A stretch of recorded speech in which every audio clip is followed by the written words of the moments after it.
मेरे बच्चे, कैसे हो तुम? आज मैं तुम्हें एक ऐसा संदेश बताने आया हूँ जो तुम्हारे जीवन से जुड़ा हुआ है और तुम्हारे अतीत तक जुड़ा रहेगा। मेरे बच्चे, तुमने अपने जीवन में बहुत सारे दुख और तकलीफ़ें देखी हैं। तुमने अभी तक अपने जीवन में इतना परिश्रम और इतनी मेहनत की है जितनी किसी ने नहीं की होगी। तुम्हारी हालत इतनी कमज़ोर हो चुकी है जितनी कि तुमने सोची नहीं थी। तुम्हारी मेहनत तुम्हें वह सब प्राप्त नहीं करवा पा रही है जिसे तुम प्राप्त करना चाहते हो। किंतु तुम मेहनत तो बहुत करते हो, परंतु तुम्हें सफलता नहीं मिलती है। इसलिए तुम अपने जीवन से बहुत ही निराश और परेशान हो चुके हो। उस निराशा के कारण तुम अपने जीवन के अस्तित्व को ही समाप्त करना चाहते हो। किंतु मेरे बच्चे, अपने जीवन के अस्तित्व को समाप्त करने से ही सब कुछ ठीक नहीं हो जाता है। उसके लिए तुम्हें अपने जीवन से संघर्ष करना पड़ता है, एक ऐसा संघर्ष जिसके करने से तुम्हें सब कुछ प्राप्त हो सकता है।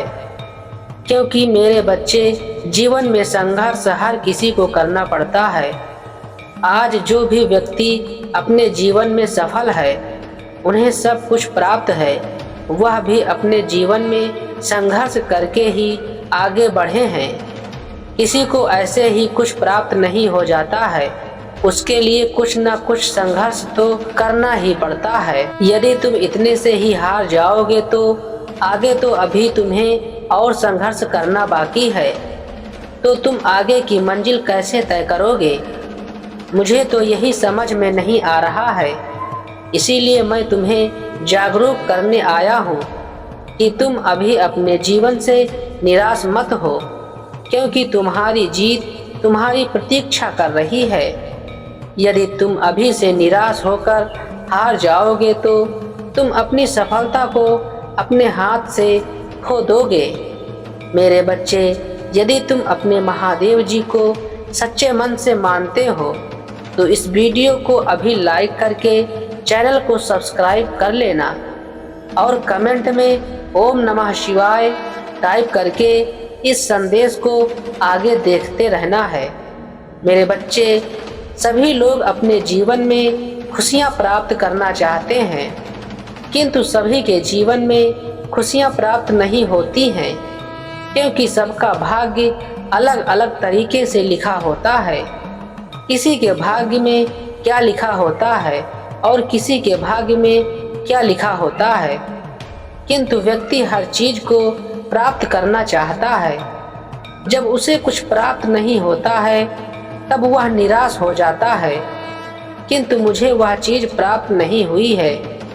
मैंने तो ईश्वर को मानते हुए सारे कार्य किए हैं, उनको अपने ध्यान में बसाते हुए सारे कार्य किए हैं, किंतु फिर भी मुझे वह चीज प्राप्त नहीं हुई है जिसकी मैं ईश्वर से इच्छा प्रकट कर रहा था। किंतु ईश्वर सब कुछ देखता है मेरे बच्चे। वह देखता है कि तुम उस लायक के हो या नहीं, जिस वस्तु की तुम आकांक्षा अपने मन में लिए बैठे हो। मेरे बच्चे, इच्छाएं तो सबकी प्रबल होती हैं। इच्छाओं में ही व्यक्ति वशीभूत रहता है, उसी में वशीभूत होकर अपने जीवन के अस्तित्व को समाप्त कर लेता है। किंतु मेरे बच्चे, अब तुम्हारे महादेव जी ने तुम्हारे जीवन में ऐसा हस्तक्षेप किया है कि अब तुम्हारे हर कार्य बनेंगे। कोई भी कार्य ऐसा नहीं होगा जो कि तुम्हारा बनने के लिए बचेगा। मैं तुम्हारे सभी कार्यों को शीघ्रता से पूर्ण करूंगा। मुझ महादेव जी से हमेशा जुड़े रहने के लिए चैनल को सब्सक्राइब कर लीजिए और मेरे अगले संदेश की प्रतीक्षा अवश्य करिए, क्योंकि मैं तुम्हारे जीवन से जुड़ा हुआ अगला संदेश बहुत ही शीघ्र लेकर आऊँगा। तुम्हारा कल्याण हो। ओम नमः शिवाय। हर हर महादेव।